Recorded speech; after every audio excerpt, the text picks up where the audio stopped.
परवेज मुशर्रफ साहब लाए जा चुके। तो मैं आपको ये बता दूं, रावलपिंडी में जिन दोस्तों से राब्ता किया कि परवेज मुशर्रफ पाकिस्तान वापस लाए जा चुके। बिस्मिल्लाहिर्रहमानिर्रहीम, अस्सलाम वालेकुम। यूट्यूब पर, फेसबुक पर आप मुझे देख रहे हैं, मैं तारिक मतीन हूं। क्या परवेज मुशर्रफ पाकिस्तान वापस आ चुके हैं? रावलपिंडी में एक मिलिट्री हॉस्पिटल में मौजूद हैं। क्या खुफिया तरीके से ये तमाम काम मुकम्मल किया गया है खामोशी के साथ, और परवेज मुशर्रफ आ गए, किसी को कानो कान खबर नहीं हुई? सोशल मीडिया पर कम से कम यही इंप्रेशन दिया जा रहा है। बहुत से लोग हैं सोशल मीडिया पर जो ये बता रहे हैं कि परवेज मुशर्रफ पाकिस्तान वापस लाए जा चुके। हुआ ये कि गुज़श्ता दिनों हमारे सामने खबर आई कि परवेज मुशर्रफ साहब बहुत अलील हैं। यह खबर उनके अहले खाना की जानिब से भी बताई गई, यह खबर उनकी जमात ऑल पाकिस्तान मुस्लिम लीग उनकी जानिब से भी बताई गई। और फिर हमने देखा कि army chief general Qamar Javed Bajwa साहब अपनी अहलिया के साथ गए, परवेज मुशर्रफ साहब की उन्होंने वहां पर अयादत की, और आर्मी चीफ साहब के साथ डॉक्टर्स भी गए, मेडिकल टीम गई। मेडिकल टीम ने परवेज मुशर्रफ साहब का मुआयना किया। परवेज मुशर्रफ साहब के मुआलिजीन से यहां से जाने वाली मेडिकल टीम ने कंसल्ट किया, बात की और रिपोर्ट दी। हमें यहां पर पाकिस्तान में यह भी पता चला मियां नवाज शरीफ साहब की जानिब से कि हुकूमत को चाहिए कि परवेज मुशर्रफ साहब अब जबकि बहुत अलील हैं तो उनकी पाकिस्तान वापसी में सहूलत फराहम करें। उससे पहले वजीर दिफा ख्वाजा आसिफ साहब उन्होंने कहा कि परवेज मुशर्रफ साहब जो हैं वो वक़ार के साथ अपनी बीमारी के ये दिन पाकिस्तान में गुजारें, वो ये चाहते हैं। मियां नवाज शरीफ साहब ने जब ट्वीट किया और कहा कि हुकूमत परवेज मुशर्रफ साहब की वतन वापसी में सहूलत फराहम करे, तब मरियम नवाज शरीफ ने बड़े तमतराक के साथ कहा डेट्स MNS, ये है मियां नवाज शरीफ। ये सब कुछ हमने देखा और परवेज मुशर्रफ साहब की वतन वापसी के मामले पर सियासत हुई। बाज एंटी एस्टैब्लिशमेंट सियासतदान और बाज एंटी एस्टैब्लिशमेंट सहाफ़ी उन्होंने ये कहना शुरू किया कि कोई ज़रूरत नहीं है, नहीं आने देना चाहिए। बहुत से लोगों ने कहा नहीं आने देना चाहिए। एक सियासत शुरू हो गई इस मामले पर। अब जबकि ये खबर आई कि परवेज मुशर्रफ साहब आ गए हैं, पाकिस्तान लाए जा चुके हैं, तो फिर मैंने सोर्सेस से मालूम किया। और मैं आपको ये भी बता दूं कि इसमें रावलपिंडी के सोर्सेस भी शामिल हैं, दोस्त हैं जिनसे राब्ता किया गया वो शामिल हैं। मैंने उनसे पूछा कि ये मुसलसल चल रहा है कि परवेज मुशर्रफ साहब लाए जा चुके। तो मैं आपको ये बता दूं, रावलपिंडी में जिन दोस्तों से राब्ता किया उनका ये कहना है कि परवेज मुशर्रफ साहब अभी पाकिस्तान नहीं आए हैं। अभी परवेज मुशर्रफ साहब पाकिस्तान नहीं आए।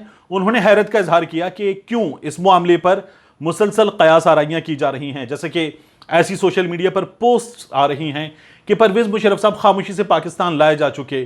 कुछ लोग कह रहे हैं मिलिट्री हॉस्पिटल गए, सोशल मीडिया स्टेटस दिए उन्होंने, और वहां पर गैर मामूली हिफाजती इंतजामात देखे, गैर मामूली प्रोटोकॉल देखा, फिजा में अजीब सी सरासीमगी देखी, और लोगों ने कहा परवेज मुशर्रफ साहब लाए जा चुके। तमाम चीज़ें इसी जानिब इशारा कर रही हैं। और फिर हमने देखा शरीफ साहब ने भी एक ट्वीट किया कि एक मेहमान पाकिस्तान आ चुका है UAE से। तो जब मैंने ये पूछा तो उन्होंने कहा कि नहीं, परवेज मुशर्रफ साहब पाकिस्तान नहीं आए। उन्होंने एक बात ये की। दूसरी बात ये बताई गई कि परवेज मुशर्रफ साहब जब पाकिस्तान आएंगे तो परवेज मुशर्रफ साहब के पाकिस्तान आने की खबर हमें शोबा ताल्लुकात आम्मा की जानिब से बाकायदा तौर पर बताई जाएगी। इस बात का पाक फौज की जानिब से बाज़ाब्ता तौर पर ऐलान किया जाएगा कि परवेज मुशर्रफ साहब पाकिस्तान आ रहे हैं, निकल चुके हैं, पहुंच चुके हैं, और ये अपडेट्स इस सिलसिले में बाज़ाब्ता तौर पर बताया जाएगा।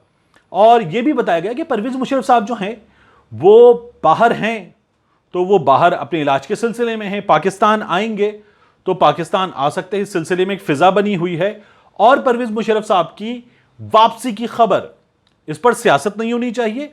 वापस आएंगे तो इस खबर को कम से कम पाकिस्तान की फौज किसी से छुपाएगी नहीं।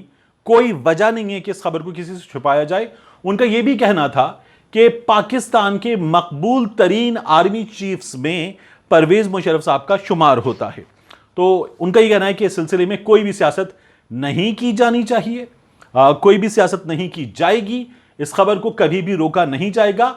यह खबर जब भी परवेज मुशर्रफ साहब की वापसी होगी तो यह खबर जो है इसका बाज़ाब्ता बाकायदा तौर पर ऐलान किया जाएगा। परवेज मुशर्रफ साहब बाज़ाब्ता तौर पर पाकिस्तान वापस आएंगे, यह बताया गया है इस सिलसिले में। तो यह कहा गया कि इस सिलसिले में कोई भी कयास आराइयां नहीं की जानी चाहिए। इसके बाद इमरान रियाज खान साहब ने मुसलसल सोशल मीडिया पर बताया है, और उन्होंने दिखाया भी, न सिर्फ बताया बल्कि दिखाया है कि उनके घर के बाहर सड़क पर पुलिस वाले मौजूद, और ऐसा नहीं कि पुलिस वाले जो हैं वो सड़क पर एक जगह मौजूद, पुलिस वाले उनके घर से बाहर निकल के सड़क पर पहुंचते हैं, दाएं बाएं दोनों जानिब मौजूद, वो नाका लगाकर खड़े, और नाके के बाद फिर नाका है कुछ फासले पर, और उसके बाद फिर नाका है। इस चीज़ की उन्होंने वीडियोस पोस्ट की। फिर इमरान रियाज खान ने हमें वीडियो में बताया कि वो अपने घर में मौजूद हैं, घर के अंदर से लॉन से उन्होंने वीडियो बनाई और बताया कि बाहर फायरिंग हो रही है, पुलिस मौजूद है, हिरासा करने की कोशिश की जा रही है। वो पुलिस वालों के साथ बैठे हुए नजर आए और उन्होंने पुलिस वालों से गुफ्तगू की और उन्हें मशरूबात वगैरह भी पेश की, उनकी तवाज़ो की। तो इमरान रियाज खान साहब ने बताया कि उन्हें मुसलसल डराने धमकाने की कोशिश की जा रही है।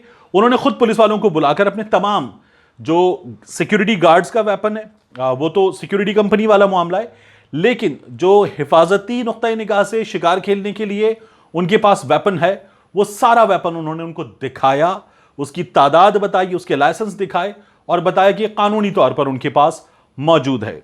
और फिर इमरान रियाज खान साहब ने यह भी बताया कि उनके घर के पीछे लाकर एक बंदा भी पुलिस वालों ने पार कर दिया। तो ये सब कुछ हुआ। अब इमरान रियाज खान साहब ये कह रहे हैं कि उनके असलहे के, जो उनका हिफाजती असलहा है वो भी और दीगर असलहा भी, उसका लाइसेंस और वो असलहा जो है वो पुलिस उनसे लेकर जा चुकी है। वो असलहा अब उनके पास नहीं है। उनका ये कहना है कि पुलिस किसी भी वक्त मेरे घर पर कार्रवाई करेगी। ये वो 1 से 2 बार बता चुके हैं कि उन्हें उनके सोर्सेज उसी महकमे में बता रहे हैं, और ये उनका कहना है कि हमजा शहबाज के कहने पर किया जा रहा है। और जो इस वक्त मौजूदा पंजाब हुकूमत है वो उनको बोलने से रोकने के लिए सब कुछ कर रही है। ये सिर्फ हमजा शहबाज की हुकूमत के कहने पर नहीं किया जा रहा। मैं दोबारा आपको बताऊं, ये सिर्फ हमजा शहबाज की हुकूमत के कहने पर नहीं किया जा रहा। इसके लिए मजीद अहकामात आए हैं, हुकूमत पंजाब को हिदायत मिली है और ये उन हिदायत की रोशनी में किया जा रहा है। ये काम इससे आगे, इससे ऊपर है, और इमरान रियाज खान साहब को खामोश कराने की कोशिश इससे ऊपर की गई है। इससे पहले उन पर हमने देखा कि पर्चे भी हुए, उन पर्चों के सिलसिले में वो अदालत भी गए और उन पर्चों के सिलसिले में उन्होंने लोगों से राब्ता किया, और उसके बाद जो है उन्हें बताया गया कि ये पर्चे जो हैं सिंध में हुए ज़्यादातर पर्चे, उन पर भी, समी इब्राहिम साहब पर भी, अरशद शरीफ साहब पर भी, डॉक्टर मुईद पीरजादा साहब पर भी एक पर्चा हुआ। तो ये सब चीज़ें चल रही हैं और सहाफ़ियों को इस हुकूमत को मुसलसल डराना पड़ रहा है, बोलने से रोकना पड़ रहा है। ये हुकूमत जो है वो मीडिया मैनेजमेंट एक जानिब कर रही है और कुछ सहाफ़ी जो इस वक्त बहुत वोकल हैं उनको रोकने की कोशिशें की जा रही हैं। तो इस सिलसिले में जो भी मजीद अपडेट्स होंगे I will keep you posted.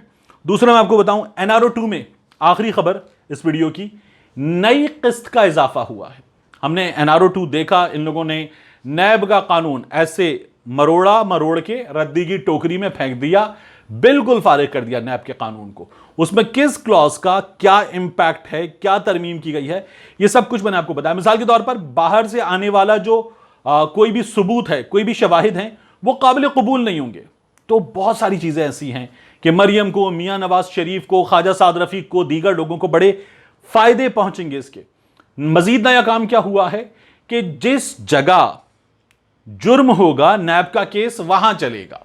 अब ये जो आसिफ अली जरदारी साहब के बारे में खुद हुक्काम बताते हैं कि ये इन्फ्लुएंस करते हैं, इसलिए इनके केस चलते हैं इस्लामाबाद में, पिंडी में, तो अब इनके केस जो हैं वो सिंध में चलेंगे, ये भी तय हो गया है और ये भी आगे बढ़ गया मामला। ये यहां पर कानून को मोम की नाक बना के जैसे मरोड़ें, जैसे मोड़ें, ये इनके लिए आसान हो गया है। दूसरा काम क्या हुआ है, चेयरमैन नैब अब जो आएगा वो क्या कर सकता है। इस वक्त तो एक एक्टिंग चेयरमैन नैब है, लेकिन अब जो चेयरमैन नैब आएगा वो नया चेयरमैन नैब जो चाहे कर सकता है। वो चाहे तो किसी के करप्शन मुकदमात को जुज़वी तौर पर, यानी एक हिस्सा उसका उड़ा दे, चाहे तो कुल्ली तौर पर उड़ा दे, मुकम्मल तौर पर उड़ा दे, ये उसको इख्तियार हासिल है। इस मुल्क में डबल रोटी चोरी करने वाला, सब्जी चोरी करने वाला, चंद 100 रुपए की चोरी करने वाला, अपने बच्चों की भूख देखकर चोरी पर मजबूर होने वाला, उसके खिलाफ पर्चा कट जाएगा तो वो थानेदार उस पर्चे को नहीं उड़ा सकता। किसी पर FIR हो जाए तो फिर हुक्काम को इंटरवीन करना पड़ता है बहुत ऊपर से। लेकिन अब चेयरमैन नैब, उसको ये इख्तियार हासिल है कि वो जिसको चाहे कहे चल उड़ जा रे पंछी। अब ये देश हुआ बेगाना, ये इतना आसान कर दिया गया है। अल्लाह अल्लाह खैर सल्ला, खाया पिया कुछ नहीं, गिलास तोड़ा 12 आने, ये नैब के मुकदमात की हैसियत रह जाएगी। मिलते हैं इंशाल्लाह आपसे अगली वीडियो में।